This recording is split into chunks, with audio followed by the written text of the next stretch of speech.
गाड़ी है।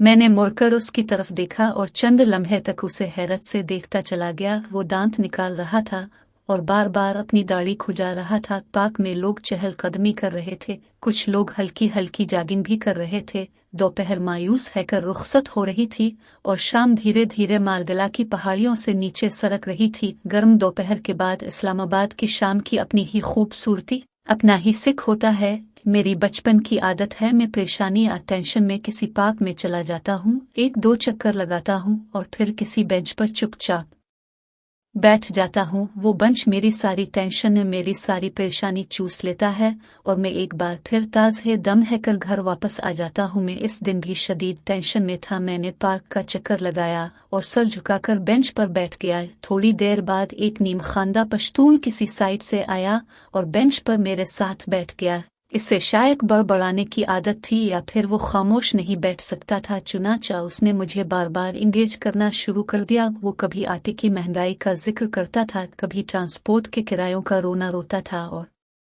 कभी लोगों के गैर इस्लामी लिबास पर तबसरे करता था। मैं थोड़ी देर उसकी लग़वियात सुनता रहा, लेकिन जब बात हद से निकल गई तो मैं जेब से थोड़े से रुपए निकाले और उसके हाथ पर रख दिए। वो थोड़ी देर तक हैरत से नोटों को देखता रहा, फिर उसने कहकहा लगाया, नोट वापस मेरे हाथ पर रखे और बोला, आप लोगों का बड़ा अलमिया है, आप दूसरों को भिखारी समझते हैं। आपका ख्याल होता है आपके साथ अगर कोई गरीब शख्स बात कर रहा है तो इसका सिर्फ एक ही मकसद है, वो आपसे भीख लेना चाहता है। बाबू साहिब, मुझ पर अल्लाह का बड़ा करम है, चौकीदारी करता हूँ, रोटी ऊपर वाला मालिक दे देता है और खर्चे के पैसे नीचे वाले मालिक से मिल जाते हैं। मैं बस आपको परेशान देखकर आपके पास बैठ गया था। मीर अलिफ वालिद कहता था, परेशान आदमी को हौसला देना बहुत बड़ी नेकी होती है। चुनाचा में जहाँ किसी को परेशान देखता हूँ मैं उसके पास बैठ जाता हूँ, मगर आपने मुझे भिखारी समझ लिया। मेरी हैरत शर्मिंदगी में बदल गई और मैं इससे मुआफ़ी मांगने लगा। वो हंसा और दाढ़ी खुजाते खुजाते मुझसे पूछा, क्या तुम्हारे पास गाड़ी है? मैंने चंद लम्हों तक इस वाहियात सवाल पर गौर किया और फिर जवाब दिया, हाँ 3-4 हैं। वो बोला, तुमको पता है आजकल पेट्रोल की क्या कीमत है? मैंने हंस कर जवाब दिया, मुझे नहीं पता, ड्राइवर पेट्रोल डलवाता है। इसने कहकहा लगाया और कहा, और तुम फिर भी परेशान बैठे हो? मैंने हैरत से जवाब दिया, गाड़ी का परेशानी के साथ क्या ताल्लुक बनता है खान? वो संजीदा होकर बोला, बड़ा गहरा ताल्लुक है। क्या मकान तुम्हारा अपना है? मैंने हाँ में जवाब दिया। इसने पूछा, बच्चा लोग क्या करते हैं? मैं जवाब दिया, बेटे अपना कारोबार करते हैं और बेटियां पढ़ रही हैं।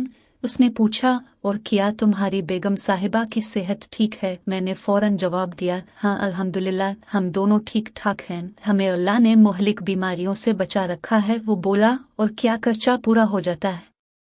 मैंने ऊपर आसमान की तरफ देखा और जवाब दिया, अल्हम्दुलिल्लाह, खर्चे की खब्बी तंगी नहीं हुई। इसने कहकहा लगाया और मेरे बाजू पर अपना खुरदरा हाथ रखकर, बूर और बाबू साहिब आप इसके बाद भी परेशान हैं, आपने फिर भी मुंह बना रखा है। आपको पता है आप बनी इसराइल हो चुके हैं। मैं बेइख्तियार हंस पड़ा और पहली मर्तबा इसकी गुफ्तगू में दिलचस्पी लेने लगा। मैं इससे पूछा, मैं बनी इसराइल कैसे हो गया और बनी इसराइल क्या होता है? वो संजीदगी से बोला, आप अगर कुरान मजीद पढ़ें तो अल्लाह ताला बार बार बनी इसराइल से कहता है कि मैंने तुम्हें ये भी दिया, वो भी दिया, मुल्क भी दिया, खेत भी दिए, दुश्मनों से भी बचाया, तुम्हारे लिए आसमान से खाना भी उतारा, बाग और मकान भी दिए, औरतें और बच्चे भी दिए और गुलाम और कंस भी दी, मगर तुम इसके बावजूद नाशुक्र हो गए, तुमने इसके बावजूद मेरा एहसान नहीं माना। हमारे मौलवी साहिब कहते हैं, सारी नेमतों के बाद भी जब कोई शख्स अल्लाह ताला का शुक्र अदा नहीं करता, वो इसके एहसान अदा नहीं करता, तो वो बनी इसराइल हो जाता है और फिर अल्लाह ताला इसे बनी इसराइल की तरह जलील करता है। वो सब कुछ होते हुए भी सुकून और अमन से महरूम हो जाता है। और अब भी मुझे बनी इसराइल महसूस हो रहे हैं। आपके पास अल्लाह की दी हुई तमाम नेमतें मौजूद हैं, मगर आप उनके बावजूद बेंच पर उदास बैठे हैं। मुझे आप पर तरस आ रहा है।